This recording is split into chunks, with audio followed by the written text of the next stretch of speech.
तो हम लोग स्टार्ट करते हैं गुड मॉर्निंग के साथ। और जैसा कि मैं बता रहा था कि आपको क्लासेज आज स्पेशल है।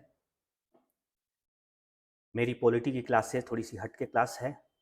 हट के इसलिए भी है कि पॉलिटी में लोकतंत्र को समझाने के कोई चैप्टर निर्धारित नहीं है। पूरा संविधान लोकतंत्र पर डिपेंड करता है, लेकिन लोकतंत्र को पॉलिटी में समझाया नहीं गया है। तो ये हुआ है कि बच्चे जो लोकतांत्रिक परिस्थितियों को समझ नहीं पाएंगे, वो सही से संविधान या शासन प्रणाली को भी समझ नहीं पाएंगे। तो इस नाते हम लोगों ने कोशिश ये किया है कि बैठ जाइए, कोशिश ये किया है कि आज लोकतंत्र पे पूरी क्लास रहेगी। दुनिया की सबसे बेहतरीन और स्वीकार्य शासन प्रणाली, जिसे हम डेमोक्रेसी कहते हैं, लोकतंत्र कहते हैं, जनता का शासन कहते हैं, उत्तरदायित्व शासन कहते हैं, ऐसी शासन प्रणाली को आज हम समझने का प्रयास करेंगे, उसकी व्याख्या को समझने का प्रयास करेंगे। तो आपके थंबनेल जो सामने दिख रहा है, ये बहुत कुछ आपको इंडिकेट कर रहा है, जिसमें ये बताने का प्रयास किया जा रहा है, इसमें जो है डेमोक्रेसी को दिखाते हुए ये बताया गया है कि एक तरफ कुछ हाथों का कॉम्बिनेशन, एक साथ कई हाथ हैं, छोटी बड़ी, रंगा बिरंगी, पतली दुबली, ये सब अपने आप में डिफरेंट मैसेज को दे रही है।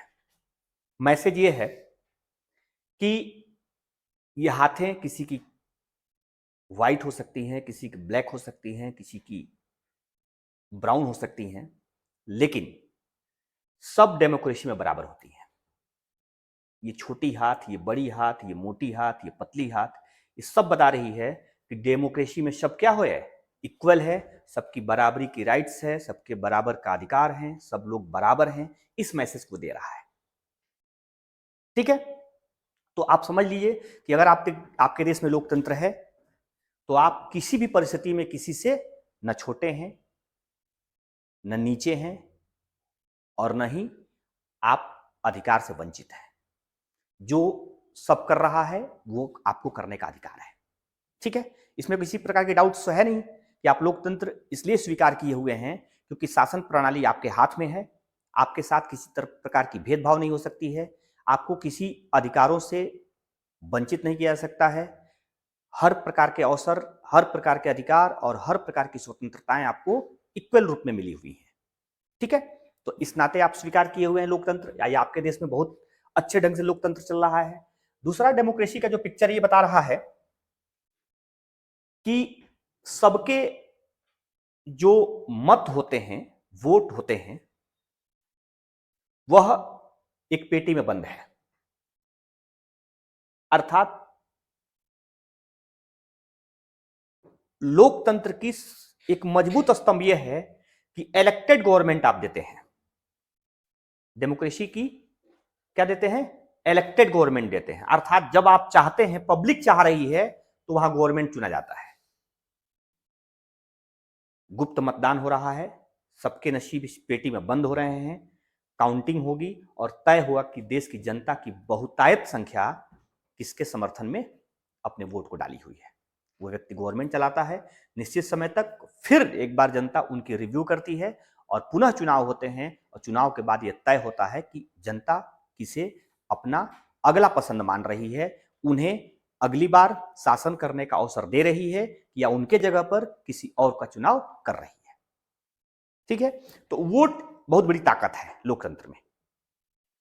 सबसे बड़ी ताकत और एकमात्र ताकत तो नहीं है, लेकिन बहुत बड़ी ताकत है। इसलिए लोकतंत्र में चुनाव प्रणाली किसी भी देश की बुनियाद होती है। लोकतंत्र की बुनियाद दो बातों पर टिकी होती है, या तो पहला अच्छा चुनाव प्रणाली और दूसरा जनता का भरपूर भरोसा। जिस लोकतंत्र में, जिस डेमोक्रेसी में जनता की भागीदारी अधिक होती है, वो सबसे सशक्त और विकसित लोकतंत्र माना जाता है। और जिस देश की लोकतंत्र डेमोक्रेसी में चुनाव प्रणाली, इलेक्शन सिस्टम बहुत सुदृढ़ होता है, ट्रांसपेरेंट होती है, उस देश की लोकतंत्र भी बहुत मजबूत मानी जाती है। तो बहुत सारी जनता की भागीदारी दिख रही है और इलेक्शन सिस्टम भी दिख रहा है, अर्थात पूरी तरह से डेमोक्रेसी को इंडिकेट कर रहा है।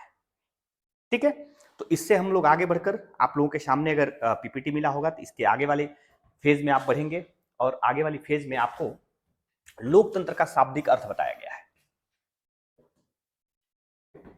जैसा कि आप सबको पता होगा कि जब किसी विषय को पढ़ने जाते हैं, किसी चैप्टर को पढ़ने जाते हैं, तो पहले उस चैप्टर के शाब्दिक अर्थ में ही बहुत कुछ छुपा हुआ होता है और वही तय करता है कि आपको पढ़ना क्या है। हालांकि लोकतंत्र एक पुरानी परिपाटी है, बहुत पुरानी सिस्टम है, जिसको बहुत सारे लोगों तक पहुंचने में समय लगा। अब वैसे भी हर अच्छी सिस्टम को जल्दी लोग अपनाना नहीं पसंद करते हैं। किंगडम का जमाना था, राजा लोग शासन करते थे, सारे अधिकार को अपने हाथ में रखते थे। कौन छोड़ना चाहेगा अपने अधिकार को? कौन राजा चाहेगा कि हम पब्लिक को राइट्स दे दें, पब्लिक यहाँ की मालिकाना हक रखती हो? तो बहुत वक्त लगा, इसके लिए बहुत कुर्बानियां हुई, बहुत प्रकार की क्रांतियां हुई, बहुत सारे प्रकार के समझौते हुए, ठीक प्रकार से धीरे धीरे इसमें बदलाव हुए और तब जाकर हम डेमोक्रेसी की तरफ बढ़ पाए। तो ये कह रहा है पहली लाइन कि लोकतंत्र का शाब्दिक अर्थ क्या है। ठीक है, तो लोकतंत्र का शाब्दिक अर्थ होता है जनता का शासन।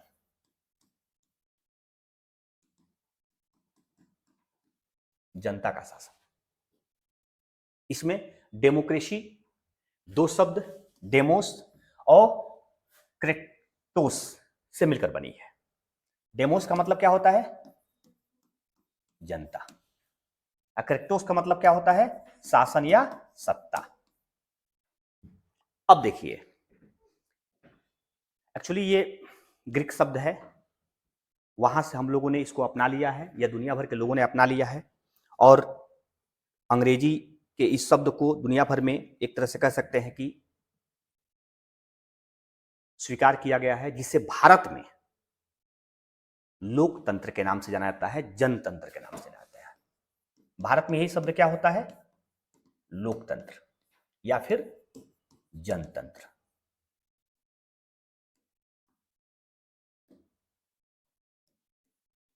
दोनों बात एक ही है। जहां लोगों का तंत्र हो या जहां जनता का तंत्र हो, वही तंत्र हमारे वहां क्या होती है? लोकतंत्र कहलाती है। ठीक है, सामान्य तौर पे बहुत सारी परिभाषाएं हैं इसकी, बहुत सारे लोगों की व्याख्या मैं बताऊंगा, लेकिन एक परिभाषा तो आप जानते ही हैं कि जिस देश में शासन जनता के द्वारा संचालित होती है, वही देश लोकतांत्रिक देश कहलाता है। वैसे अब्राहम लिंकन को कौन नहीं जानता है? जनता के लिए जनता के द्वारा शासन उनकी सबसे पॉपुलर, सबसे हिट लोकतंत्र की डिफिनेशन है, डेमोक्रेसी की डिफिनेशन है, जिसे अमेरिका का वह राष्ट्रपति यह डिफिनेशन दे रहा है जो अमेरिका के इतिहास में पहला अश्वेत राष्ट्रपति बन रहा है। वह व्यक्ति डिफिनेशन यह दे रहा है जो व्यक्ति 1861 से लेकर 1864 तक अमेरिका के 16वें राष्ट्रपति के रूप में काम किया था। यह वह व्यक्ति डिफिनेशन दे रहा है जिसने अमेरिका में गृह युद्ध समाप्त करने और दास प्रथा को खत्म करने की जिम्मेदारी लिया था। तो अमेरिका, जिसे आज मॉडर्न और डेवलप कंट्री कहते हैं हम, उस अमेरिका में भी गृह युद्ध और दास प्रथा की व्यवस्था रही थी। उस अमेरिका में भी रंग भेद देखा गया था। उस अमेरिका में भी छोटा बड़ा, भाई दास प्रथा का मतलब क्या होता है? कुछ लोग ऊंचे होंगे तो कुछ लोगों को दास बनाया गया होगा, छोटा बड़ा देखा गया था। उससे निकलकर आज दुनिया की सबसे टॉपेस्ट डेमोक्रेसी कंट्री और विकसित कंट्री के रूप में अमेरिका अपने आप को तब्दील कर लिया है। ये बहुत बड़ी उपलब्धि है। ये साबित करता है कि संघर्ष केवल आपके देश में नहीं हो रहे हैं, संघर्ष दुनिया के हर देश में हुए हैं, जिसे आप आज चमकता हुआ देश देखते हैं, जिसे आप विकसित कंट्री के रूप में देखते हैं, जिस देश की जनता खुशहाल और संपन्न नजर आती है, उसने भी लंबी संघर्षों का इतिहास रखती है। वो भी देश अपने लंबे संघर्षों का इतिहास रखता है। तो उस परिप्रेक्ष्य में मैं कहूं तो इस व्यवस्था में जनता के अधिकार निहित होते हैं, जनता का निर्णय सर्वमान्य होती है और जनता को समर्पित शासन प्रणाली होती है। सब कुछ जनता पर जब डिपेंड कर दी जाती है तो उसे ही हम क्या कहते हैं? लोकतंत्र कहते हैं, डेमोक्रेसी कहते हैं। तो आप इसमें तो निश्चित तौर पे समझ गए होंगे कि डेमोक्रेसी का शाब्दिक अर्थ जहां से आया है वह देश है ग्रीक, जिसे हम जानते हैं क्या कहते हैं? ग्रीक को क्या कहते हैं? यूनान। यूनान यूनान की राजधानी एथेंस, और एथेंस से ही यह डेमोक्रेसी शब्द हमारे बीच में चलन में पहुंच आया है। अब देखिए यहां कि यूनान एक ऐसा देश है यूरोप का जिसने बहुत सारे परिवर्तन की अगुवाई किया है। यूनान के बड़े बड़े ऋषि महर्षि, बड़े बड़े साइंटिस्ट, आपको पता है कि एथेंस में जो ओलंपिक खेल हम लोग खेलते हैं ना, ओलंपिक, उसकी शुरुआत एथेंस में हुई थी। लोकतंत्र की, डेमोक्रेसी की स्टार्टिंग एथेंस में देखी गई थी। स्पार्टा नामक वहां एक राज था जो बहुत विकसित, संपन्न और सशक्त राज्य था। सिकंदर यूनान का रहने वाला था। कौन नहीं जानता है सिकंदर को? विश्व विजेता बनने का सपना देखा था ना। अरस्तु, प्लेटो, सुकरात, ये सभी बड़े बड़े महर्षि इसी यूनान के रहने वाले थे।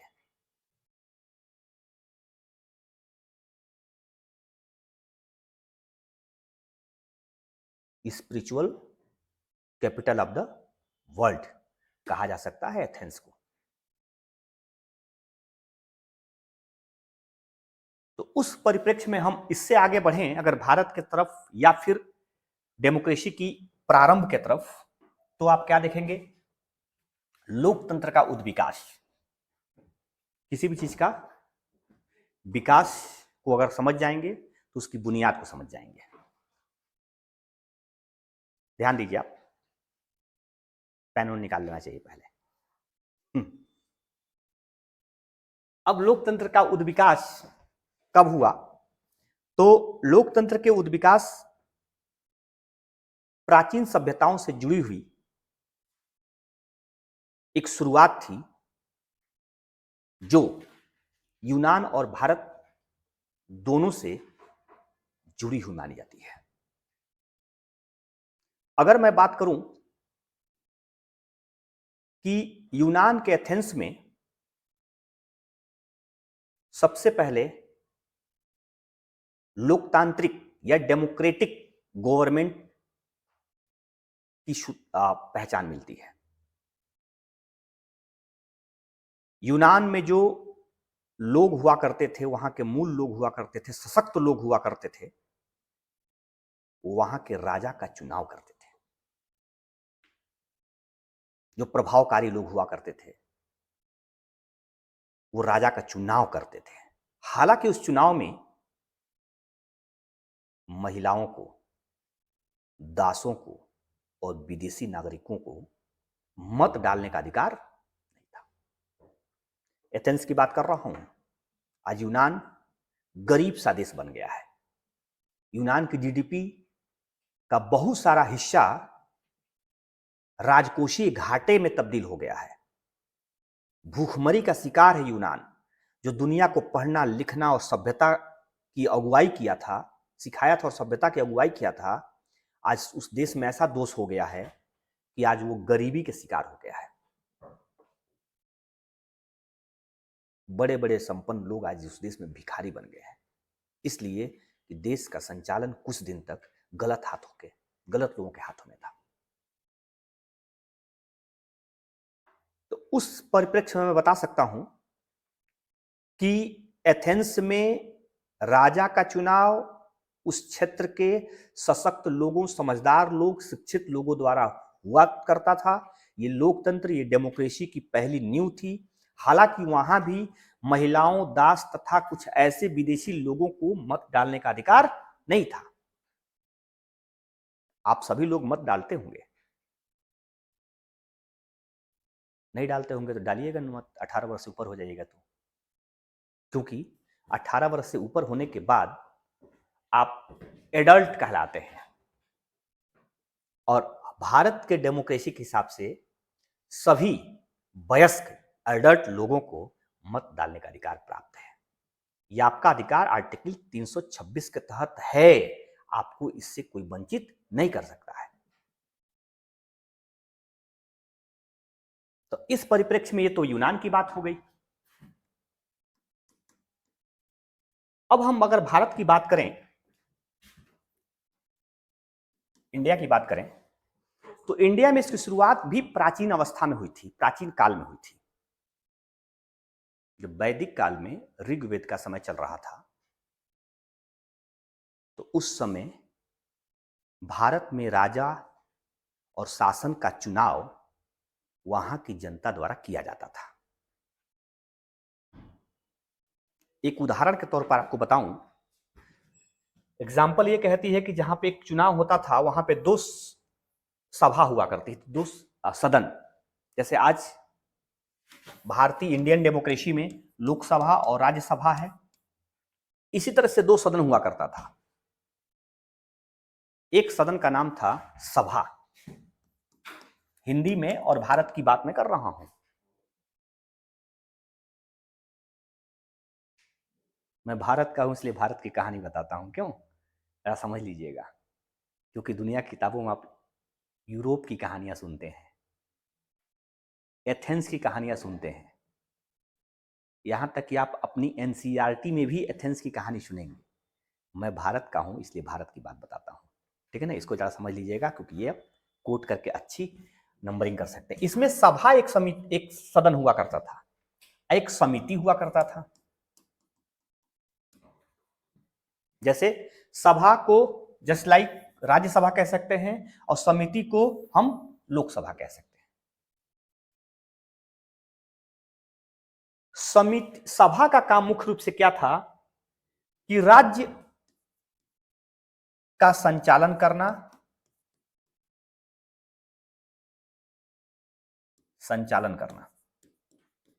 राज्य जो है कैसे ठीक ढंग से काम करेगा, वहां की जो सिस्टम है वो कैसे ठीक ढंग से काम करेगी, इसके लिए प्रबुद्ध लोग, प्रबुद्ध लोग मतलब समझ रहे ना, शिक्षित समझदार लोग सभा के सदस्य हुआ करते थे। और दूसरी सदन थी समिति, जो लोगों की समिति थी। किसकी समिति थी? लोगों की। और यह समिति राजा का चुनाव करती थी, ठीक है, राजा का चुनाव करती थी, इलेक्शन ऑफ द किंग। इसका मतलब जानते हैं क्या हुआ? इसका मतलब हमारे देश में एथेंस से बेहतरीन लोकतंत्र था, जहां राज्य के संचालन के लिए भी लोगों, प्रबुद्ध लोग, समझदार लोग से राय ली जाती थी, उनको शासन प्रशासन में जगह दिया जाता था, उनके विचारों को बहुमत के साथ स्वीकार किया जाता था। ये राज्य को संचालित करने के लिए एक सभा थी, और जो समिति थी वो राजा का चुनाव करती थी। सोचिए, एथेंस में तो हमारे वहां हमने देखा भी, आप लोगों ने पढ़ा कि वहां के जो प्रबुद्ध लोग हैं, बड़े धनकर लोग हैं या समझदार लोग हैं, वही राजा का चुनाव करते थे। दासों को, महिलाओं को और विदेशी लोगों को अधिकार नहीं था। लेकिन हमारे वहां जो पीपुल्स का सदन था, पीपुल हाउस, उसे समिति कहते थे, और उसमें उनको अधिकार था कि क्या करेंगे? राजा का चुनाव करेंगे। आज समिति को क्या कहते हैं हम? आज गवर्नमेंट कौन चुनता है? राज्यसभा चुनता है कि लोकसभा चुनता है? लोकसभा चुनता है।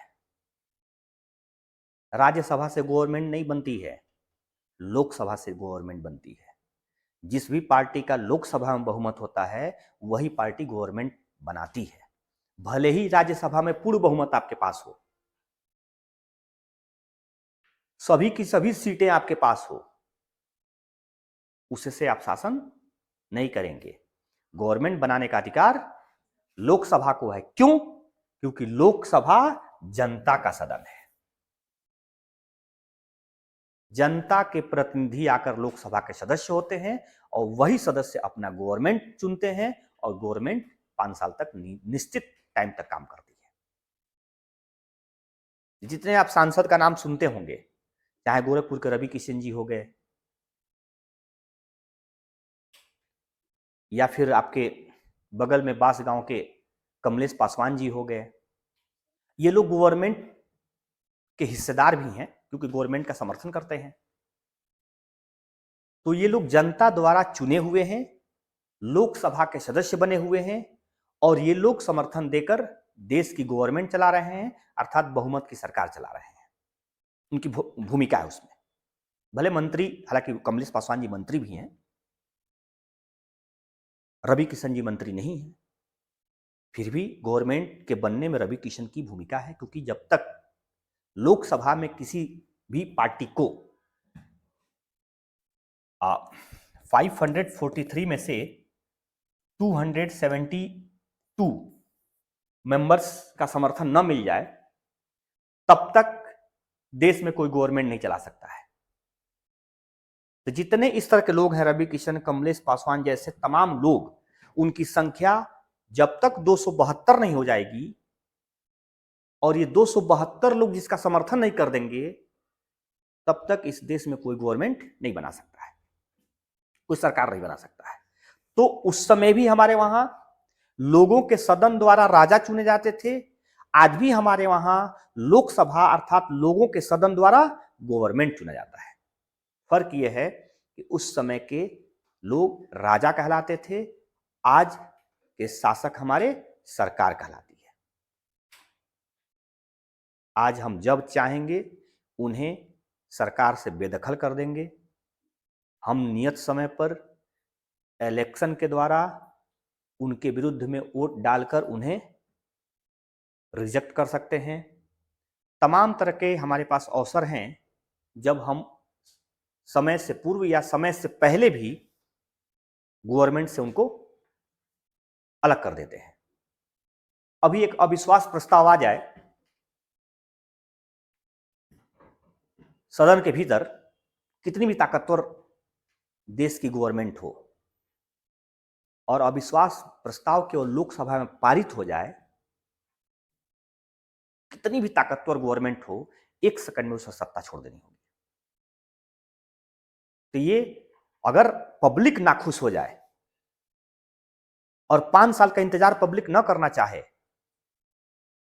तो सरकार को हटाने के लिए एक व्यवस्था है कि आप अविश्वास प्रस्ताव लाइए और गवर्नमेंट को बर्खास्त कर दीजिए।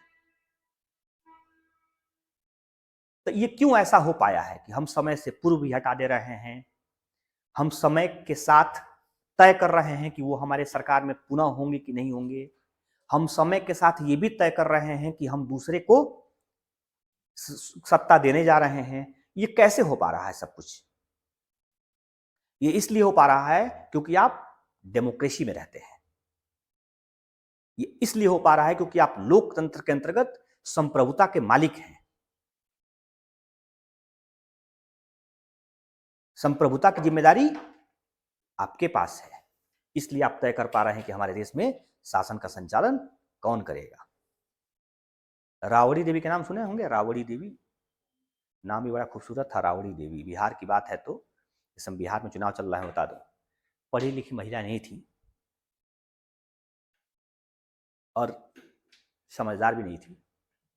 ऐसा नहीं कि पढ़ा लिखा लोग समझदार नहीं होते हैं, कभी कभी न अनपढ़ भी समझदार होते हैं। मसी कागज छू गए कलम गयो नहीं हाथ, किसका कथन है? कबीरदास की। यस, कौन बोला है भाई? थोड़ा सा, हाँ कबीरा खड़ा बाजार में सबका मांगे खैर, ना काहू से दोस्ती ना काहू से बैर। तो कबीरदास खुद लिख रहे हैं कि मैं पढ़ा लिखा नहीं हूं, लेकिन क्या कबीरदास के बराबर कोई विद्वान है? तो पढ़ा लिखा न होने से कोई मूर्ख हो, ये कोई सत्य तथ्य नहीं है। तो राबड़ी देवी हालांकि पढ़ी लिखी भी नहीं थी और समझदार भी नहीं थी, फिर भी इस देश की लोकतंत्र देखिए, वो बिहार राज्य की मुख्यमंत्री बनी। क्या बात है, मुख्यमंत्री। किसकी ताकत थी? पब्लिक की ताकत थी। लालू की पार्टी को लोगों ने समर्थन दे दिया था, उचित मात्रा में विधायक जिता दिया था। लालू जिसको चाहेंगे उसको मुख्यमंत्री बना देते। ये कहिए कि भैंस को मुख्यमंत्री नहीं बनाया सॉरी, कि मतलब उनकी अपने पत्नी को उन्होंने बनाया था। मतलब ये ताकत है, जनता जिसको मान लेगी वो सत्ता में पहुंच जाएगा, चाहे मूर्ख हो, चाहे बकलोल हो, चाहे अनपढ़ हो, चाहे गंवार हो। अभी मत कहिए कि मोदी जी गंवार है इसलिए शासन कर रहे हैं कह सकते हैं, आप संप्रभुता के मालिक है ना, क्या नहीं कह सकते इस देश में। चिल्लाकर एक व्यक्ति मंच पर कह रहा है कि मोदी चोर है हिम्मत कुछ कि मोदी जी कर दें? ऐसा राजा के शासन में होता?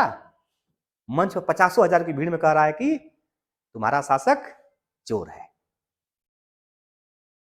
ये सिर्फ और सिर्फ डेमोक्रेसी की वजह से हो रहा है। ये सिर्फ और सिर्फ इस देश के मालिक आप हैं, इसलिए आप कह पा रहे हैं। नहीं तो बात निकलती तो बात कहां तक जाती और राहुल गांधी आजीवन जेल में होते। 2 जन्मों का उनको सजा होती, 2 जन्मों का। भारत में कौन ऐसा क्रांतिकारी था जिसे 2 जन्मों की सजा हुई थी? 2 जन्मों की सजा। सुनकर आश्चर्य हो रहा है ना? 1910 में एक क्रांतिकारी को 2 जन्मों की सजा दे दी गई थी, वीर सावरकर को। आप लोगों ने कभी नाम नहीं सुना, उनको उनके नाम पर चिढ़ाया जाता है। वीर सावरकर, जिसने 1857 की क्रांति को भारतीय स्वतंत्रता की प्रथम क्रांति कहा था, उसको अंग्रेजों ने 2 जन्मों की सजा दिया था, 2 जन्मों की। आजीवन जेल में रहने के लिए उन्हें मजबूर किया गया था। कोल्हू में बैल बनाकर उनसे तेल निकलवाया जाता था और काल कोठरी में, अंडमान निकोबार के सेलुलर जेल के काल कोठरी में रखा गया था, जिसमें आप ऐसे भी नहीं मुड़ सकते हैं सोए सोए, खड़ा भी नहीं हो सकते हैं, इतनी छोटी कमरा थी। और दिन भर में टॉयलेट बाथरूम करने के लिए भी 1 से 2 बार आपको समय दी जाती थी। ऐसी सजा भुगतने वाला व्यक्ति थे वीर सावरकर। क्या खौफ था अंग्रेजों का, कितनी डर थी अंग्रेजों को इस व्यक्ति से। इस देश में बहुत बड़े क्रांतिकारी लोग हुए, लेकिन ये भी एक क्रांतिकारी थे। इसलिए क्योंकि उस समय लोकतंत्र नहीं था। अगर डेमोक्रेसी उस समय होती तो क्या उस व्यक्ति को इतना कड़े सजा मिलता? नहीं मिलता।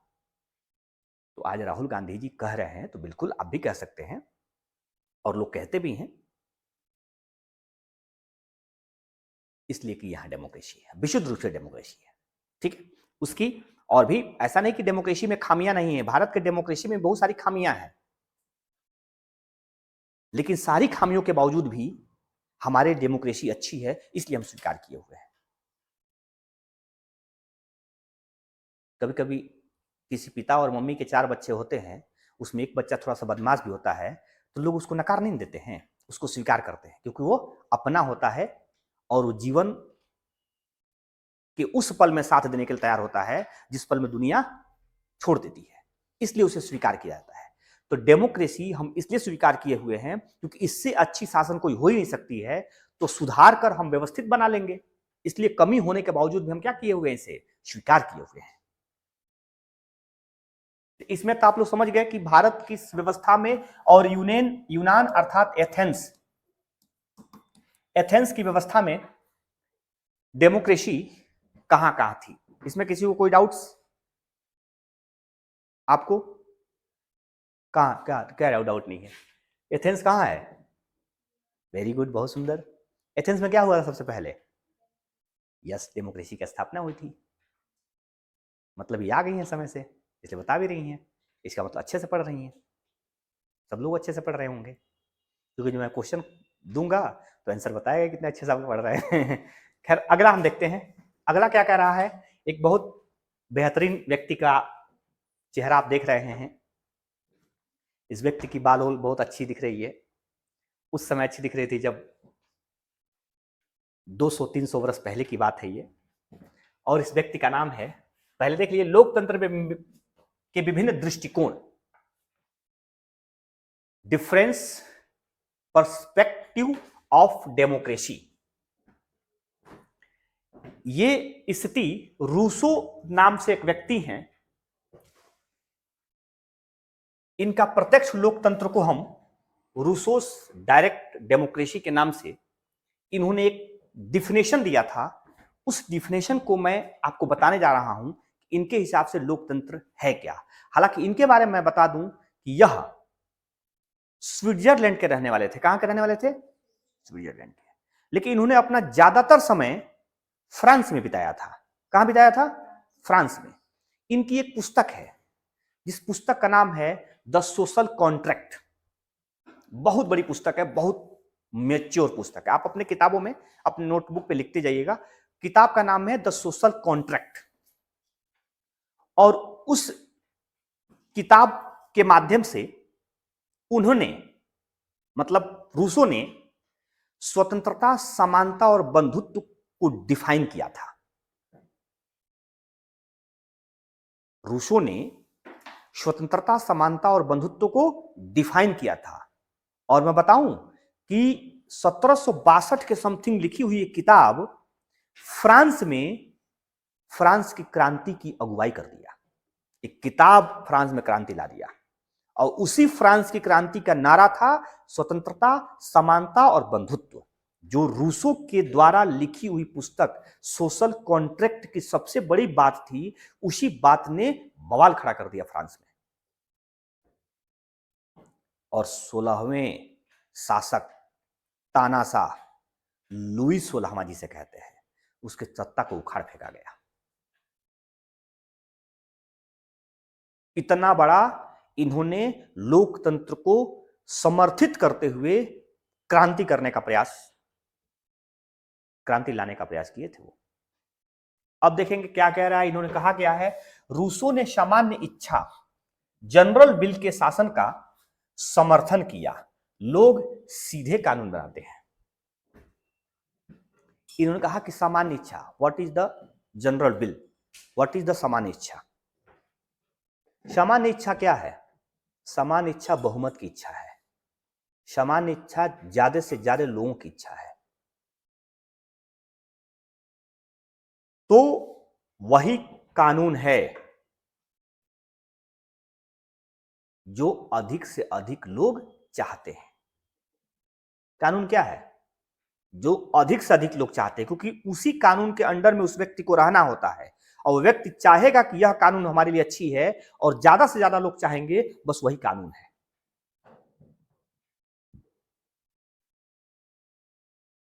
भाई कहने का मतलब यह है कि मैं कहूं कि चलिए आप लोग बताइए, कल छुट्टी रहे कि नहीं? एक व्यक्ति ने कहा कि सर छुट्टी कर दीजिए, और मैक्सिमम लोगों ने कहा कि छुट्टी नहीं रहेगी। सामान्य इच्छा यहां क्या है? छुट्टी नहीं रहेगी। और फिर जब छुट्टी नहीं रहेगी तो फिर नहीं रहेगी, क्योंकि सामान्य इच्छा का सम्मान होना चाहिए, जनरल विल का रिस्पेक्ट होनी चाहिए। और इसीलिए तो इसके डिफिनेशन में सब कुछ बताते हुए सबसे महत्वपूर्ण बात बताई जा रही है कि जो अधिक से अधिक लोगों की इच्छा है ना, वही डेमोक्रेसी है, वही शासन है, और वही कानून है। रूसो जैसे बड़े विद्वान के द्वारा ये बात कही गई है। इसने बहुत सारी किताब लिखा। ये बहुत बड़े विद्वान थे। इनका बचपना बस स्विट्जरलैंड में गुजरा था, लेकिन इनकी जवानी कहाँ गुजरी थी? फ्रांस में गुजरी थी। एक गरीबी के गर्त में पैदा हुए थे और विद्वान बने, कई किताबों के लेखक बने, कई प्रकार की इन्होंने उन्नति हासिल की। जब बहुत संपन्न हो गए, तब ये अपनी संपन्नता से ही थक गए।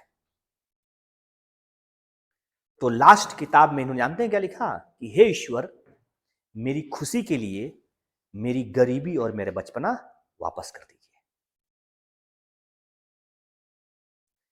इसने सब कुछ के बावजूद ये महसूस किया कि जो बचपना में खुशी थी, जो गरीबी में मजा था, वो अमीरी में नहीं है। ये एक दार्शनिक के तौर पर एहसास दिला रहा है कि जितना मैंने गरीबी में आनंद से रहने का मौका पाया था, जितनी बचपना में मुझे खुशी मिलती थी, अब वो सब कुछ क्या हो गई है, समाप्त हो गई। वो था रूसो, ऐसा था इनका दर्शन। ठीक है, तो अब इसमें देखते हैं कि इसके मायने समझ गए होंगे कि सामान्य इच्छा का मतलब क्या होता है, जनरल विल का मतलब क्या होता है, यह क्यों जनरल विल के नाम से अपनी बात बताए थे, और ये आपके रूसो के। अब एक और दार्शनिक है, जॉन स्टुअर्ट मिल का उदारवादी लोकतंत्र। John Stuart Mill, liberal democracy, ये भी एक बड़े विद्वान है। ये लिबरल डेमोक्रेसी का समर्थन करते हैं। लिबरल डेमोक्रेसी क्या है मैं वो बता रहा हूं, उससे पहले कि आप जान लीजिए कि कौन थे। यह जो है जॉन स्टुअर्ट मिल एक बहुत बड़े लोकतंत्र के समर्थक व्यक्ति थे, और इनका जन्म इंग्लैंड ब्रिटेन में हुआ था। ये ब्रिटेन के रहने वाले थे। इनकी सबसे प्रसिद्ध और चर्चित पुस्तक का नाम है ऑन लिबर्टी। क्या नाम है? On liberty. और ऑन लिबर्टी में इन्होंने स्वतंत्रता का बचाव किया तथा विचारों और अभिव्यक्ति का समर्थन किया। क्या किया था? ये विचारों का, स्वतंत्रता का बचाव किया था, और विचार और अभिव्यक्ति का क्या किया था? इन्होंने समर्थन किया था। और इसने भी ब्रिटेन की जो ओरल कॉन्स्टिट्यूशन है उसके व्यवस्था में क्रांतिकारी परिवर्तन कर दिया इस व्यक्ति ने। आज दुनिया का सबसे अधिक मानवाधिकार का संरक्षक देश किसे माना जाता है? ब्रिटेन को माना जाता है।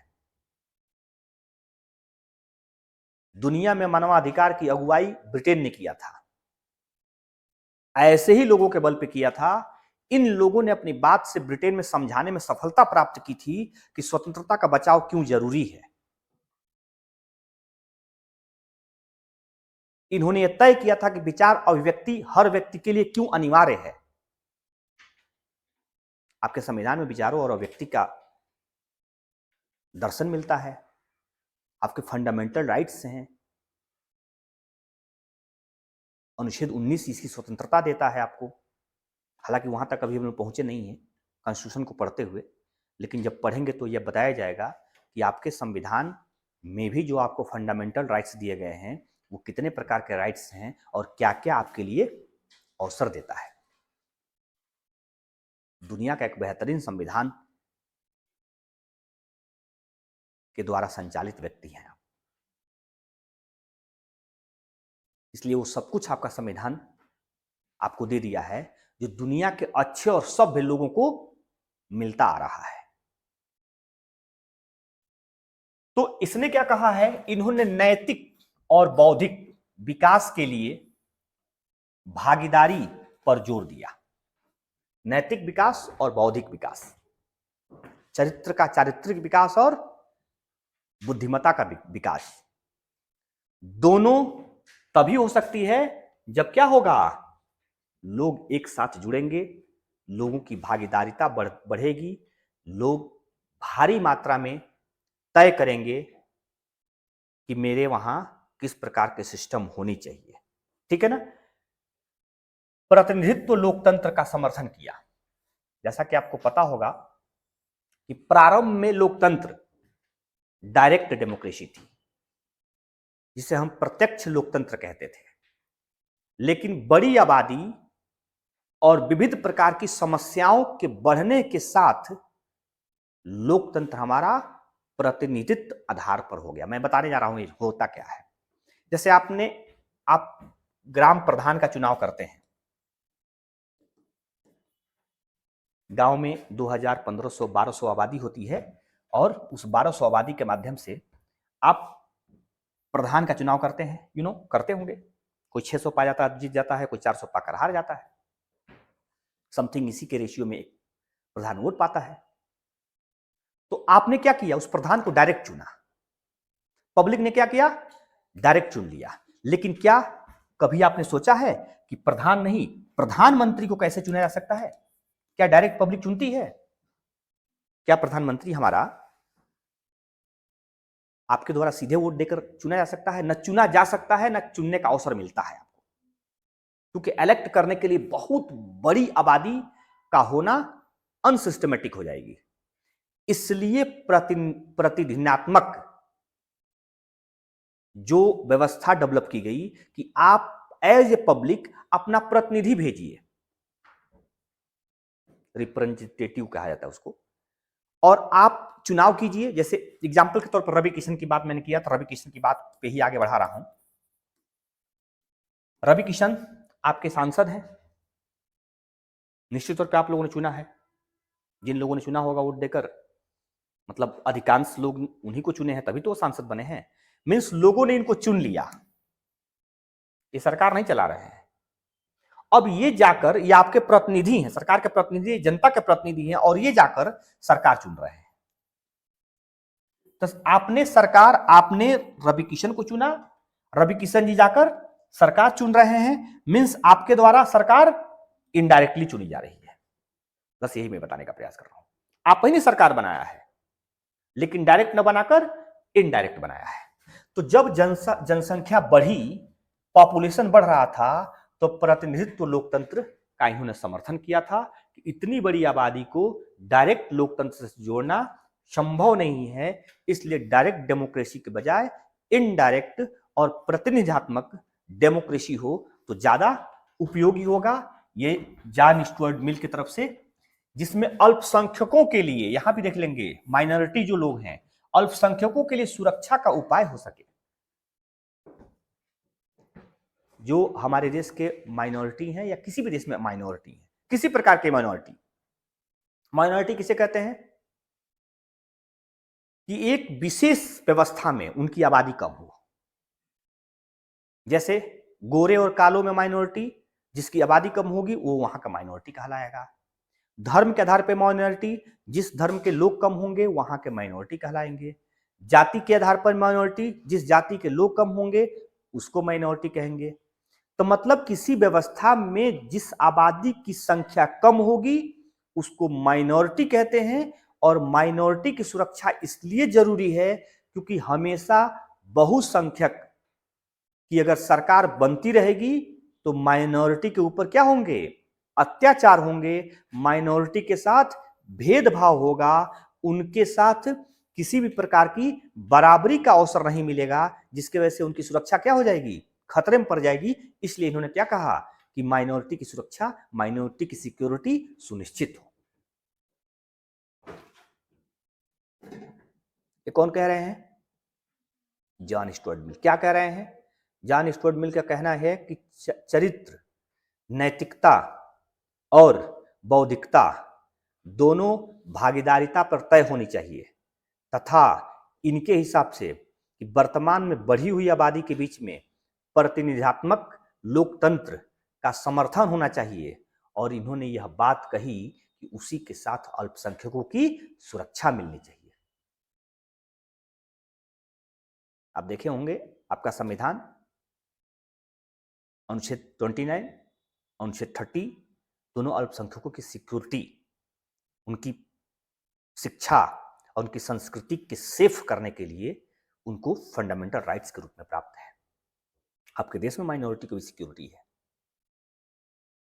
तो जॉन स्टुअर्ट मिल किस देश के रहने वाले थे, इंग्लैंड के रहने वाले थे। इनकी प्रसिद्ध पुस्तक का क्या नाम था, ऑन लिबर्टी। लिखे हैं आप। अब आ जाइए, एक और विद्वान व्यक्ति का नाम है लोकतंत्र। ये सब कुछ लोकतंत्र की संबंध में जो दिए गए स्टेटमेंट है उसी को हम लोग डिफाइन कर रहे हैं कि कैसे इन बड़े बड़े विद्वानों द्वारा लोकतंत्र का समर्थन करते हुए इस स्टेज पर हम लोग को पहुंचा दिया गया कि आज हम फुली लोकतंत्र के अंतर्गत क्या कर रहे हैं, जीवन सर्वाइव कर रहे हैं, लाइफ सर्वाइव कर रहे हैं। ठीक है ना। अब आ जाएंगे एक क्रांतिकारी व्यक्ति, दुबला पतला व्यक्ति, अश्वेत व्यक्ति, जिसका नाम है अब्राहम लिंकन। ठीक है। जेंटलमैन व्यक्ति को देख लीजिए, दुनिया में पॉपुलर, इनकी पहचान इतनी बड़ी है कि ये पहचान के मोहताज नहीं है, और इनकी जीवन दशा भी बहुत गरीबी में बिताई गई थी। आप इनको बारे में जानते होंगे कि इनके पास कुछ नहीं था पढ़ने के लिए, स्कूल में जाते थे पढ़ने के लिए, लेकिन इनका एक अमीर लड़के से दोस्ती हो गई थी। अच्छी दोस्ती चलती थी, क्लास में छोटे लोग थे, छोटे छोटे बच्चे थे, उसी में एक अमीर लड़के से दोस्ती थी। जब दोनों लोग घर चले जाते थे तो ये बेचारा स्ट्रीट लाइट, सड़क के किनारे जो स्ट्रीट लाइट जलती है ना, उसी के नीचे जाकर पढ़ता था। अब्राहम लिंकन की मैं बात कर रहा हूं, वो भी तख्ता पे, और लोग बताते हैं कि कोयले से लिखता था। रात को ऐसे लिख रहा था, 10-11 बजे रात हो रही थी अमेरिका में, और संयोग से इसका फ्रेंड अपने पापा के साथ कार से किसी पार्टी में जा रहा था। इसका फ्रेंड ने देख लिया कि मेरा फ्रेंड इस समय पढ़ रहा है, अपने पापा से कहा कि रुकिए रुकिए रुकिए पापा, वो मेरा फ्रेंड वहां पढ़ रहा है, चलिए उससे मिलते हैं। उसके पापा को तो अच्छा नहीं लगा कि यार इतना गरीब लड़का, इस दरिद्रता वाला लड़का मेरे बच्चे का दोस्त कैसे हो सकता है।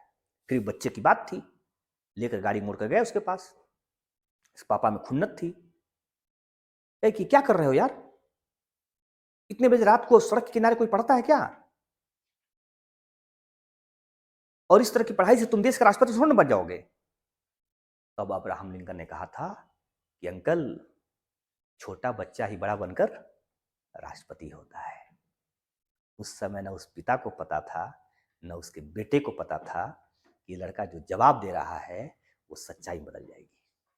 और यही व्यक्ति जाकर अमेरिका का राष्ट्रपति बना। फिर तो कहानी तो यहां से शुरू हुई थी इसकी, लेकिन दुनिया के सबसे सर्वोच्च पद और मजबूत देश का राष्ट्रपति बनने का गौरव प्राप्त हुआ इस व्यक्ति को।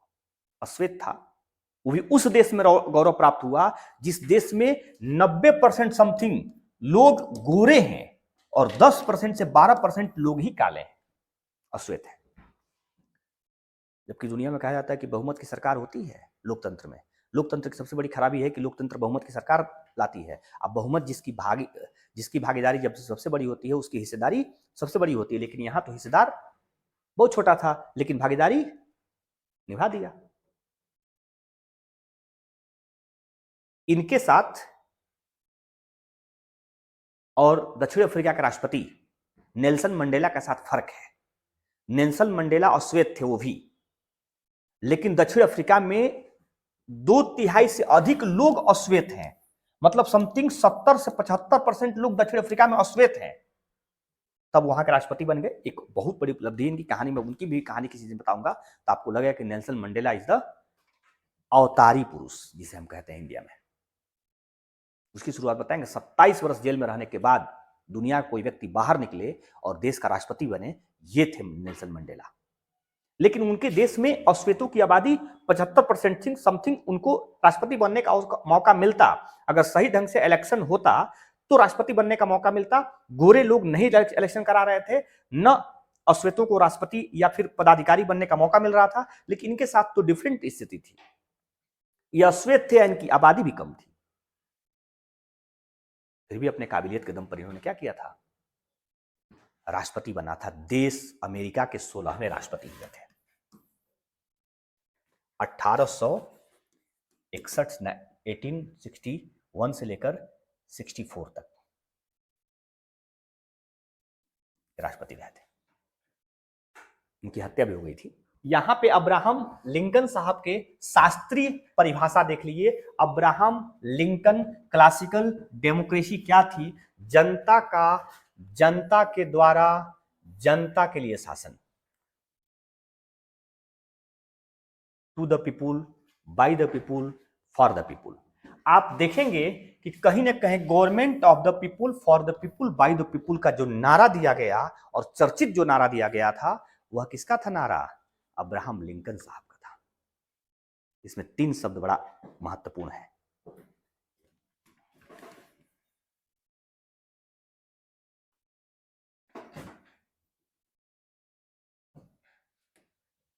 पहला जनता का, दूसरा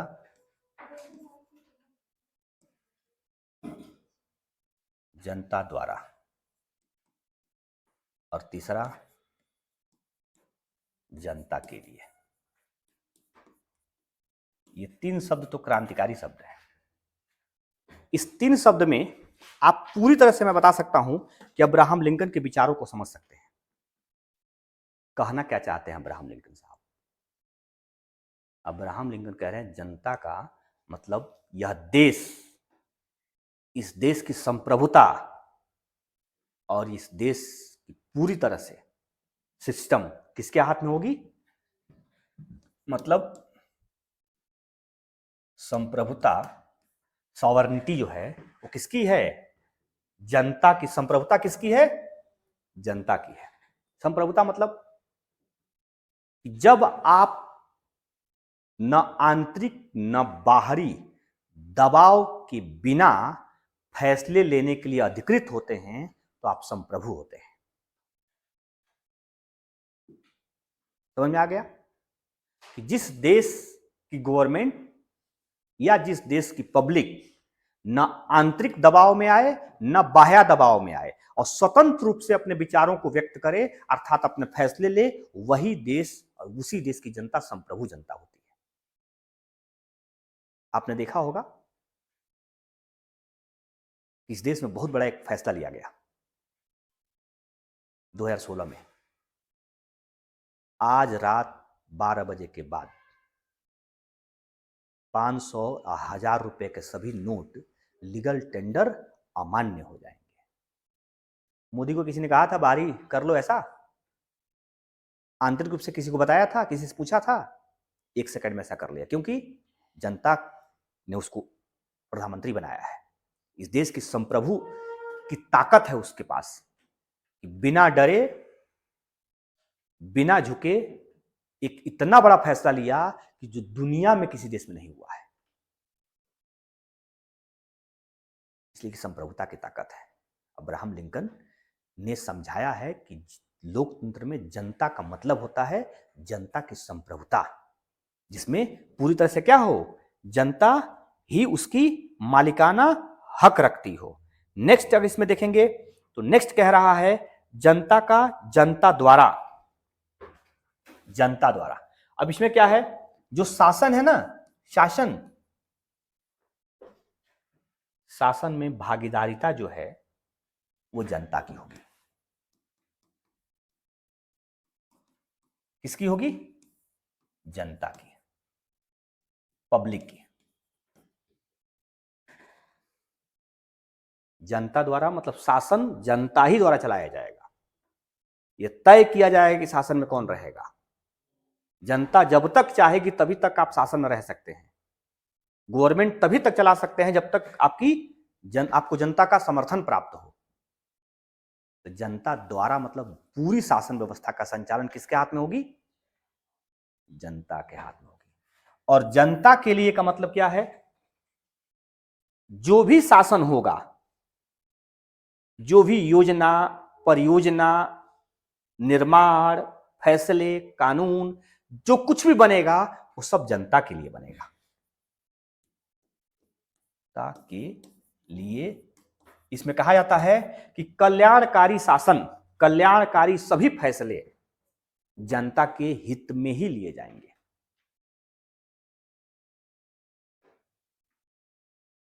तो पूरी शासन किसके लिए? जनता के लिए। पूरी योजनाएं जनता के लिए। सभी प्रकार के कल्याणकारी स्कीम्स जो आएंगे वो जनता के लिए होगी। और गवर्नमेंट भी अच्छी चलेगी वो जनता के लिए चलेगी, जनता के हित के लिए चलेगी। अब्राहम लिंकन की 3 शब्द क्रांति का प्रादुर्भाव है। अगर डेमोक्रेसी की बात करें तो 3 ही वर्ड थी जो दुनिया को ये बताने में सफल हो गई कि डेमोक्रेसी है क्या। इसमें आप लोग तो समझ पा रहे हैं कि मैं क्या बता रहा हूं अब्राहम लिंकन साहब की बात। ये थे अब्राहम लिंकन, जिसके बारे में मैंने बताया आपको कि अब्राहम लिंकन ने कैसे दुनिया के एक अच्छे शासन व्यवस्था का एग्जाम्पल उन्होंने दिया था। गृह युद्ध, सोचिए किसी देश में गृह युद्ध हो जाता है उसको समाप्त करना आसान नहीं है।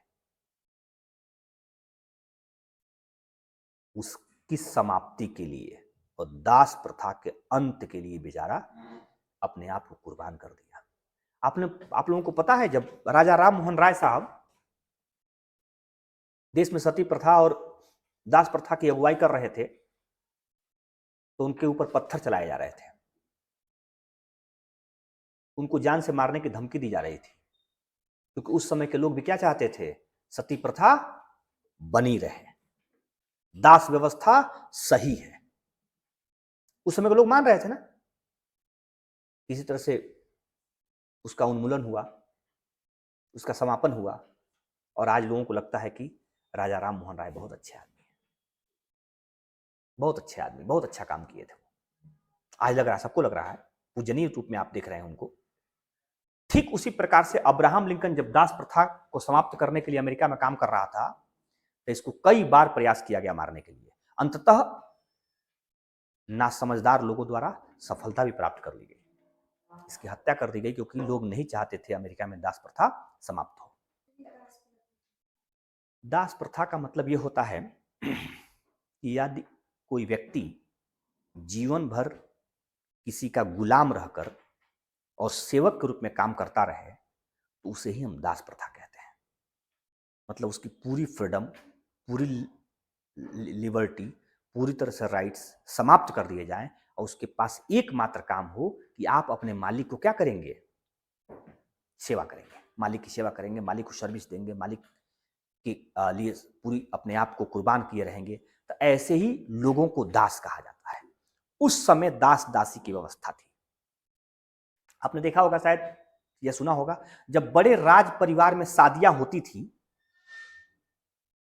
तो लड़की की जब विदाई होती थी ना, तो उसके साथ एक और लड़की भेजी जाती थी दासी बनाकर, क्योंकि वो रानी बनकर जाती थी, वो कोई काम नहीं करेगी, लेकिन भाई वहां जहां जाने के बाद कुछ तो काम ऐसे होंगे जिसको करने पड़ेंगे, उस काम को भी न करना पड़े इसलिए एक लड़की भेजी जाती थी।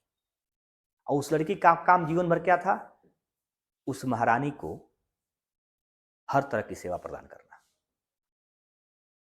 दोनों लड़की थी, दोनों में इमोशन सेम थे, दोनों के पास हो सकते हैं छोटे बड़े सपने हों, दोनों के अपने राइट्स थे। जब उस समय की एक या तो मजबूरियां या तो जबरदस्ती, दो ही बात हो सकती है। सर्वेंट अब भी हैं लोग, तो वही मजबूरियां है ना। जबरदस्ती भी कुछ जगह चल रही है, जहां जबरदस्ती चल रही है वहां के लिए कानून बनाया गया है कि नहीं ऐसा हो सकता है। कुछ मजबूरियां हैं, कुछ तो मजबूरी रही होगी, वरना यूं ही कोई बेवफा नहीं होता। तो कहीं ना कहीं कुछ ना कुछ हुआ रहेगा, हुआ होगा, मजबूरी तो रही होगी, तभी तो दास बनकर जीवन भर अपने आप को मतलब जानवर की जिंदगी जीने के लिए तैयार था।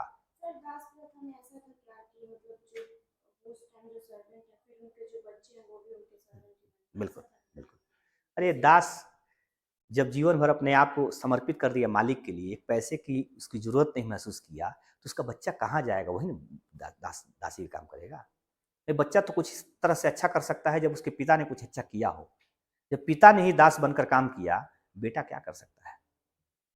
इसलिए आप अगर अपनी पीढ़ी बेकार करते हैं, तो सिर्फ आप अपनी पीढ़ी नहीं बेकार करते हैं, आप आने वाले जनरेशन की भी पीढ़ियां बर्बाद कर देते हैं।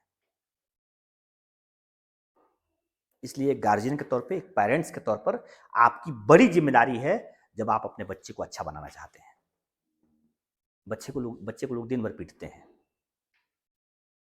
अच्छा बनो, अच्छा करो, अच्छा दिखो, और अपने शाम को जाएंगे दारू पिएंगे, गांजा पिएंगे। देखें ऐसे गार्जियन बहुत सारे, हंसी आती है ऐसे गार्जियन पे। यार आप गार्जियनशिप नहीं जानते हैं और बच्चे को दिन भर मार रहे हैं, दिन भर उसको प्रताड़ित कर रहे हैं, दिन भर डांट रहे हैं। ये बात तो किसी भी चीज की बदलाव, अगर किसी चीज में बदलाव करना चाहते हैं तो उसकी शुरुआत खुद कीजिए, तभी अच्छी बदलाव होगी और बदलाव की शुरुआत भी होगी। लेकिन समाज की भ्रांतियां दूसरी तरफ है। तो अब आप अब्राहम लिंकन साहब के साथ अब आ जाइए भारतीय दार्शनिकों, विद्वानों के द्वारा डेमोक्रेसी के संबंध में क्या बात कही गई है, मैं उसको बताने जा रहा हूं। आप चेहरा से तो पहचान गए होंगे, यह व्यक्ति भी हमारे देश में जाति प्रथा, ऊंच नीच और छुआछूत के उन्मूलन के लिए बहुत काम किए थे। ठीक है, इनका नाम था भीमराव अंबेडकर जी। ठीक है, यह डेमोक्रेसी के भी समर्थक थे, लेकिन उस डेमोक्रेसी को ये पसंद नहीं करते थे जिस डेमोक्रेसी में सिर्फ और सिर्फ पॉलिटिकल राइट आपको मिले हुए हैं। इनका कहना था कि जब तक गरीबी दूर नहीं होगी, जब तक गरीबी में इक्वलिटी नहीं आएगी, जब तक अमीर लोग नहीं हो जाएंगे, जब तक सामाजिक रूप से बदलाव नहीं आ जाएगा, तब तक डेमोक्रेसी सफल नहीं मानी जाएगी। सबको राजनीतिक अधिकार है, सब विधायक बन सकते हैं, सब सांसद बन सकते हैं, सब जो है कि प्रधान बन सकते हैं, वोट डालने का अधिकार है। वन वोट वन पर्सन आपको है, सबको है। अभी कहेंगे नहीं हमको नहीं है सर, क्योंकि 18 वर्ष नहीं हुआ है, तो सबको है ना। लेकिन क्या सभी लोग गरीबी से उबर गए हैं? आप कहेंगे नहीं। क्या आपके साथ सामाजिक रूप से भेदभाव नहीं होता है? आप कहेंगे होता है। जब तक डेमोक्रेसी में यह भी न समाप्त हो जाए, तब तक सुंदर और ट्रांसपेरेंट डेमोक्रेसी के रूप में हम स्वीकार नहीं कर सकते हैं, ऐसा इनका मानना था। हालांकि किसी चीज की जो उन्मूलन है ना, या किसी चीज की समाप्ति है, वो एक दिन में नहीं होती है। आप एक दिन में न पढ़कर आईएएस बन सकते हैं, न एक दिन में आप दौड़ना शुरू किए थे, न एक दिन में आपने बोलना शुरू किए थे, और न एक दिन में इतना बड़ा हो गए थे। इतना बड़ा हो गया था एक दिन में? तो नेचुरली जो चीज है ना, वो एक्सेप्टेड है। इन्होंने कहा और आज समाज कर रहा है, गरीबी से उन्मूलन की तरफ प्रयास कर रहा है, सामाजिक रूप से डिफरेंसेस को, विभिन्नताओं को लोग समाप्त करने की तरफ बढ़ रहे हैं। अब यहां देखेंगे कि डॉक्टर भीमराव अंबेडकर का दृष्टिकोण, डॉक्टर भीमराव अंबेडकर विजन क्या था। अब इसमें अंबेडकर जी ने क्या कहा कि अंबेडकर के अनुसार भारत में लोकतंत्र केवल एक ऊपरी आवरण है। क्या कहा? ऊपरी आवरण है। अब जो ऐसी भूमि पर लगाया गया है जो मूल रूप से लोकतांत्रिक नहीं है, इसे लग क्या रहा है आप लोगों को? क्या लग रहा है कि लोकतंत्र के विरोधी है? ऐसा लग रहा है ना कि ऐसी भूमि पर लगाया गया है जो लोकतांत्रिक नहीं है। है ना, लग रहा है विरोधी है। अगला स्टेटमेंट देखिए, इसका अर्थ यह है कि भारत में सच्चे लोकतंत्र को बनाए रखने के लिए सामाजिक और आर्थिक लोकतंत्र, सोशल एंड इकोनॉमी डेमोक्रेसी को मजबूत करना आवश्यक है। बस यही तो बात किया उन्होंने। कहा कि उस भूमि पर तो वो फसल लग गई है, डेमोक्रेसी नाम की फसल, जहां राजनीतिक रूप से सब लोग इक्वल तो हैं, लेकिन आर्थिक और सामाजिक रूप से सब लोग इक्वल नहीं है। उन्होंने कहा कि ठीक, डेमोक्रेसी अच्छी बात है, लेकिन डेमोक्रेसी तब तक सफल नहीं मानी जाएगी जब तक आर्थिक रूप से और सामाजिक रूप से लोग इक्वल ना हो जाए। बस यही बात इसमें कहा है। मजबूत ना हो जाए, सशक्त ना हो जाए, तब तक हमारी डेमोक्रेसी एक अच्छी डेमोक्रेसी का एग्जाम्पल नहीं बन सकती है।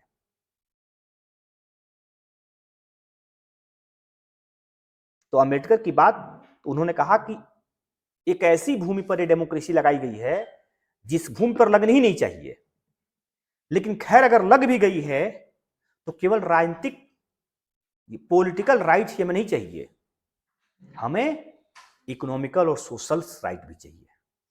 सोशल इक्वलिटी चाहिए, इकोनॉमिकल इक्वलिटी चाहिए, तभी हम क्या होंगे? सशक्त और बेहतर लोकतंत्र की अगुवाई कर पाएंगे। जैसे पंडित जवाहरलाल नेहरू ने कहा था कि हम भूखे लोगों से वोट की उम्मीद नहीं कर सकते। कैसे कर सकते हैं भाई? आप कहेंगे मैं विधायक, मुझे बना दीजिए, सबकी भूख खत्म कर दूंगा, सबके पास शुद्ध पानी दे दूंगा, सबके पास सड़क बन जाएगी, सबकी जीवन में बदलाव आ जाएंगे। 5 साल रहे, कुछ नहीं कर पाया, फिर अगले साल जाकर आप कहने का हकदार हैं? एक बार तो कह दिया कि गरीबी हटाओ का नारा 1971 में इंदिरा गांधी ने दे दिया था, और उन्होंने कहा था कि इंदिरा गांधी ने यह कहा था गरीबी हटाओ, अर्थात मुझे शासन दीजिए और मैं 5 साल में वो सब कुछ बदलने का प्रयास करूंगा जिससे गरीबी क्या हो जाएगी? समाप्त हो जाएगी। 1971 का नारा था, 2025 चल रहा है,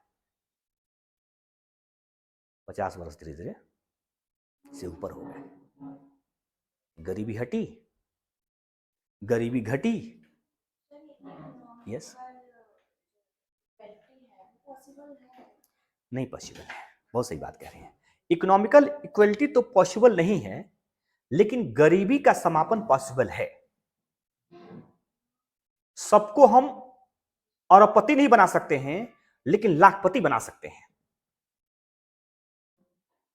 सबको हम 5 स्टार होटल में खाना नहीं खिला सकते हैं, लेकिन छोटे रेस्टोरेंट में खाना खिलाने का अवसर दे सकते हैं।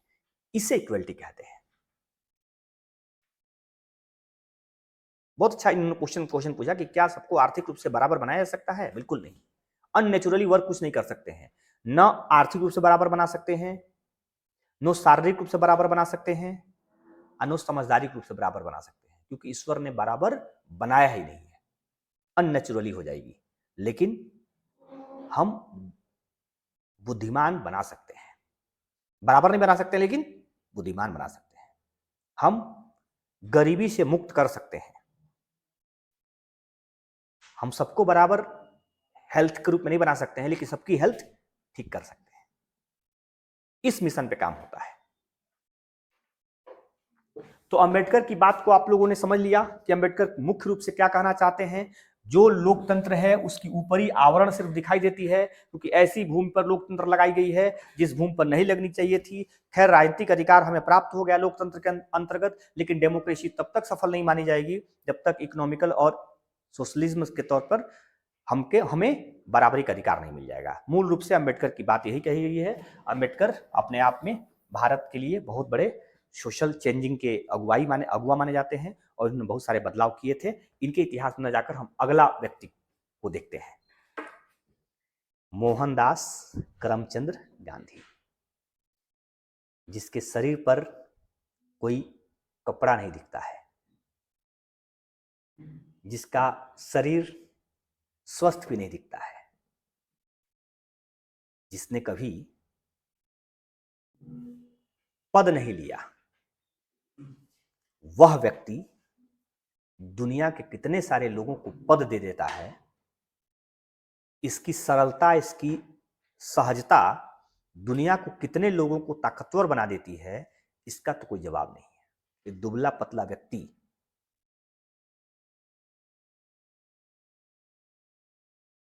जब ब्रिटेन गए थे द्वितीय गोलमेज सम्मेलन, सेकेंड है कि राउंड टेबल कॉन्फ्रेंस में,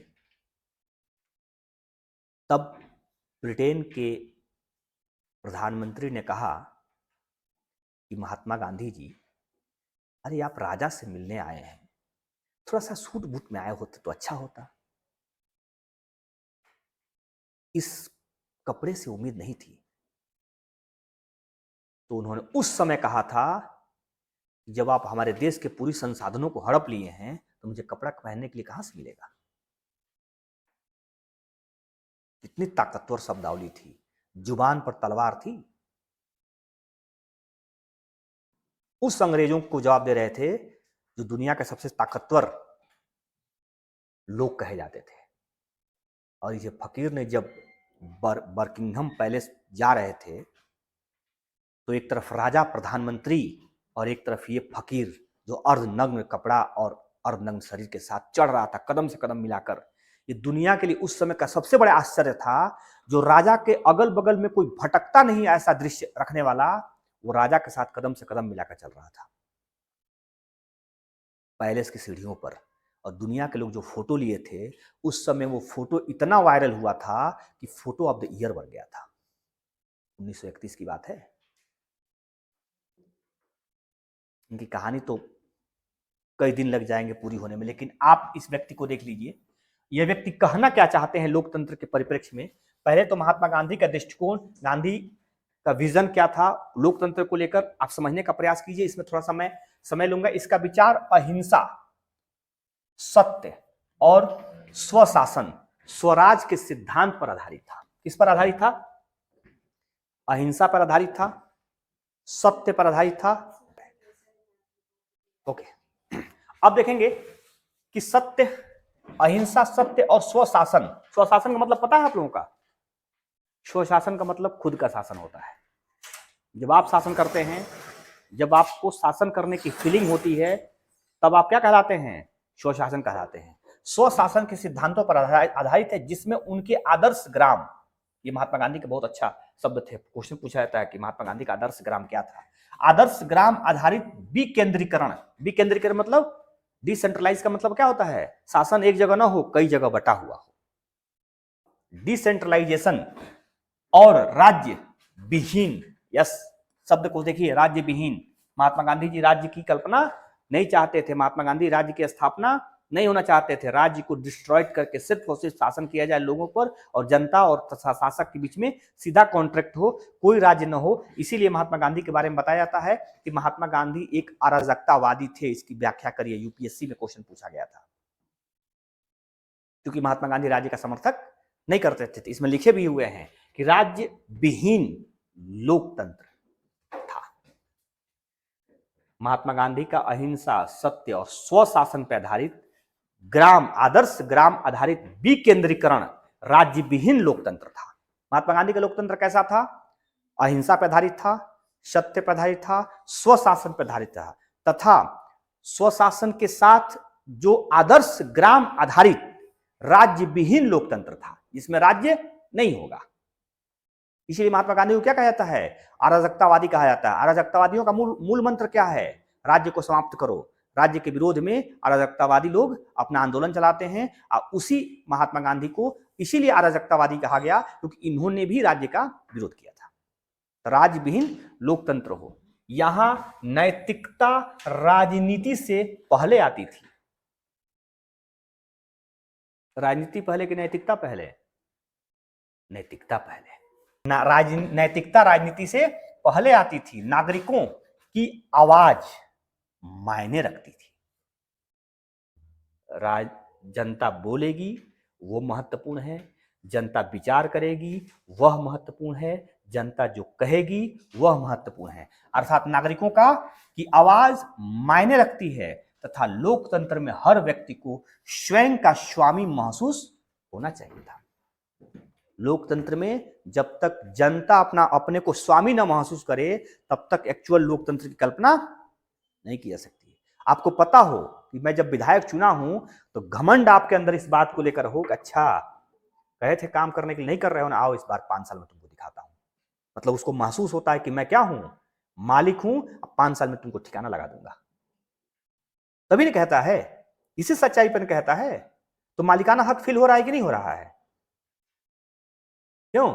जैसे आपके पापा अगर आपसे नाराज होते हैं, घर बाहर बाहर बाहर, गो आउट गो आउट, आओ तुमको मैं अंदर आने दे रहा हूं, बंद करो ताला बंद करो। ये क्या होता है? क्यों ऐसा करते हैं? क्योंकि उनको मालिकाना हक महसूस होता है। हालांकि आप भी अपने बच्चे पर कहेंगे जब आप मालिकाना हक महसूस करेंगे, लेकिन आपके पिताजी आपके ऊपर करते हैं। तो एक जब लोकतंत्र में या विशुद्ध लोकतंत्र तब जाकर स्वीकार की जाएगी जब सत्यता पर, अहिंसा पर और स्वशासन पर आधारित होगा। वह भी विकेंद्रीकृत ग्राम, आदर्श ग्राम उसमें शामिल होगा, और राज्य विहीन लोकतंत्र को स्वीकार किया जाएगा तब जब लोग उसी लोकतंत्र पर अपने आप को क्या महसूस करें? स्वामी महसूस करें। ये महात्मा गांधी के द्वारा कही गई बातें हैं।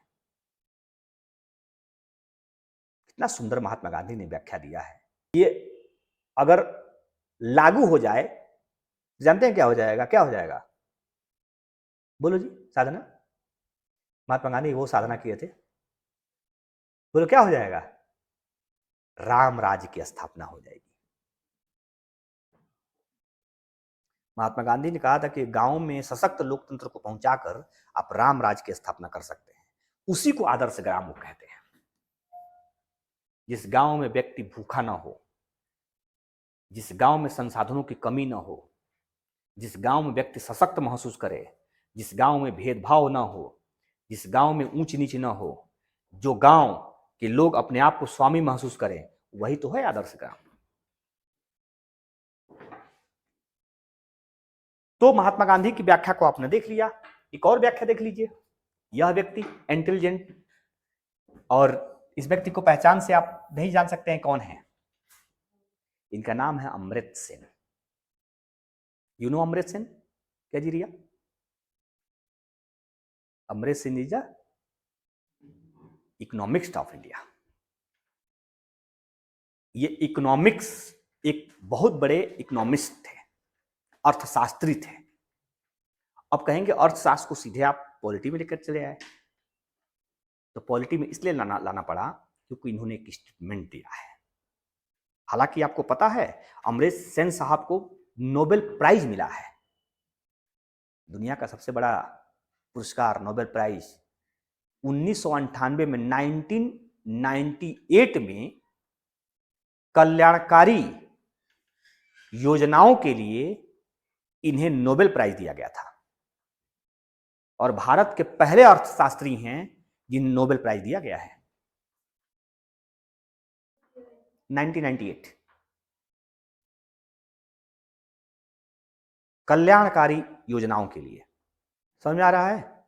नींद नहीं आ रहा है? नींद आई ठीक बात नहीं है, इसको मैं पूछ रहा हूं। तो अब देखेंगे इसमें कि अमर्त्य सेन का समकालीन दृष्टि क्या है, वो देख लेंगे कि लोकतंत्र व्यक्ति की स्वतंत्रता,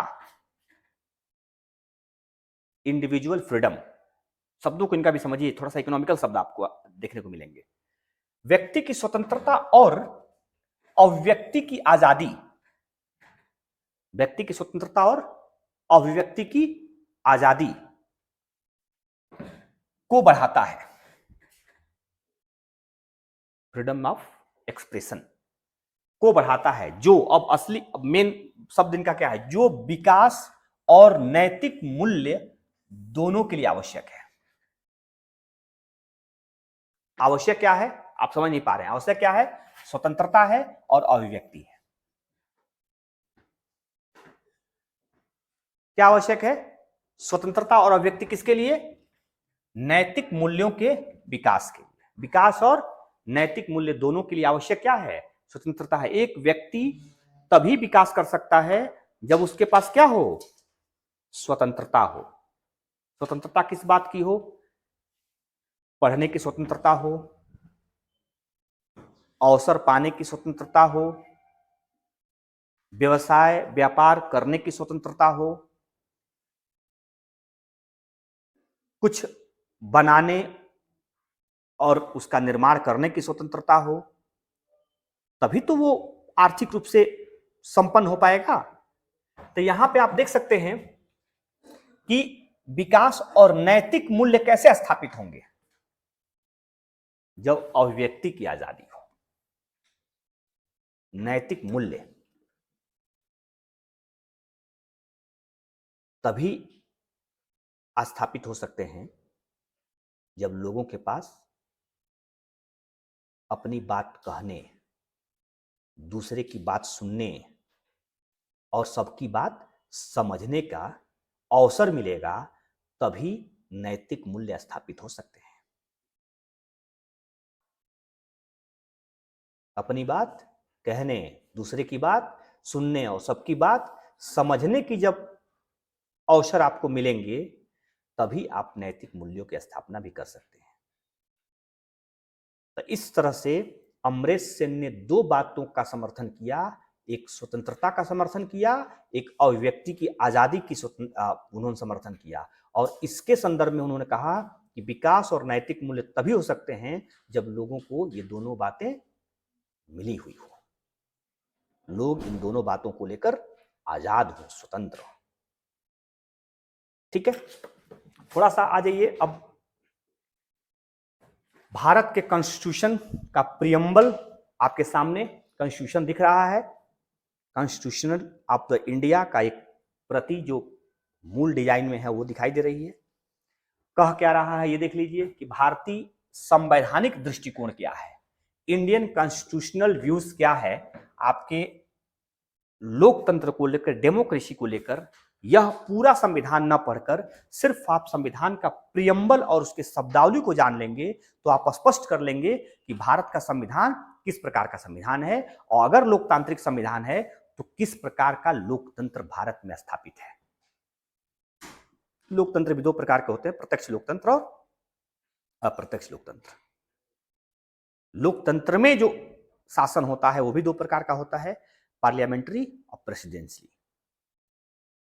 लोकतंत्र भी किसी के अंडर में होती है, एक गणतंत्र के अंदर में होती है और एक राजतंत्र के अंडर में होती है। तो बहुत सारे डिफिनेशन है उसके, लेकिन यहां पे मैं बताने का यह प्रयास करूंगा कि भारतीय संविधान के दृष्टिकोण से डेमोक्रेसी क्या कहता है, क्या कह रहा है।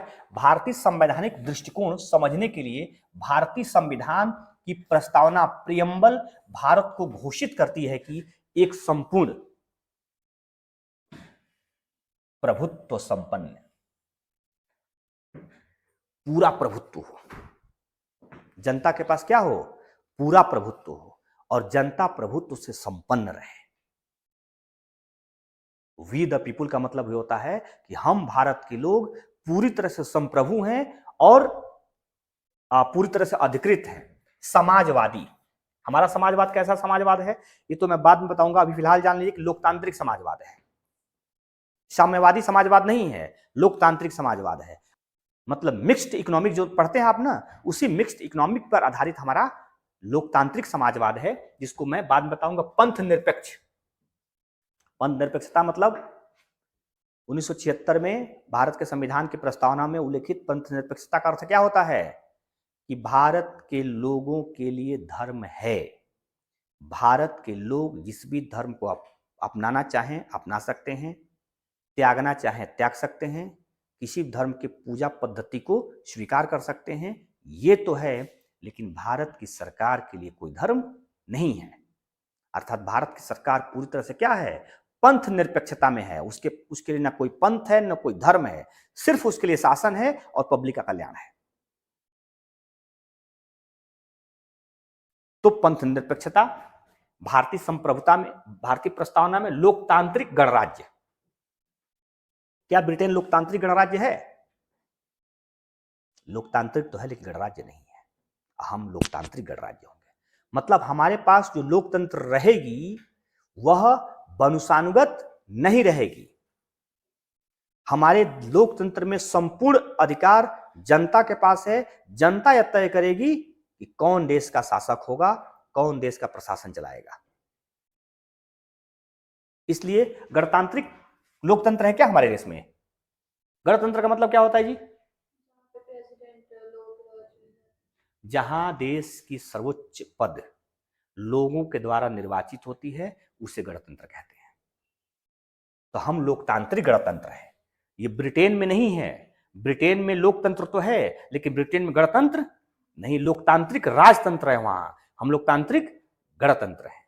तो हमारी प्रस्तावना तथा प्रस्तावना को संवैधानिक अधिकारों का स्रोत क्या माना जाता है, संवैधानिक अधिकारों का स्रोत। ये पूरा का पूरा संविधान, शब्द को समझ लीजिए, लास्ट लाइन बता रहा हूं, पूरा का पूरा संविधान अपनी शक्ति प्रस्तावना से प्राप्त करता है।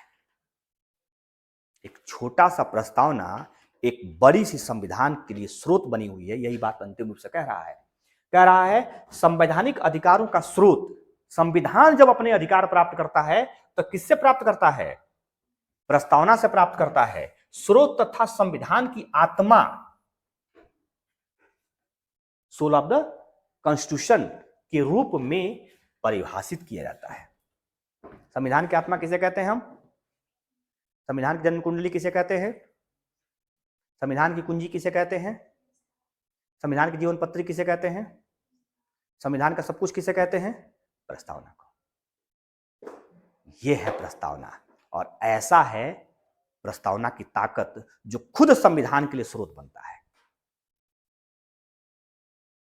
तो संवैधानिक रूप से हम ये बता सकते हैं कि हम भारत के लोग ये तय करते ही यह स्पष्ट हो जाता है कि पूरी वैधानिक व्यवस्था जनता के हाथ में है और जनता चाहेगी उसी प्रकार के इस देश की शासन व्यवस्था संचालित होगी। जनता के ऊपर निर्भर करती है किसे शासन में लाती है, किसे शासन से हटाती है और किसे पुनर्शासन सौंपती है।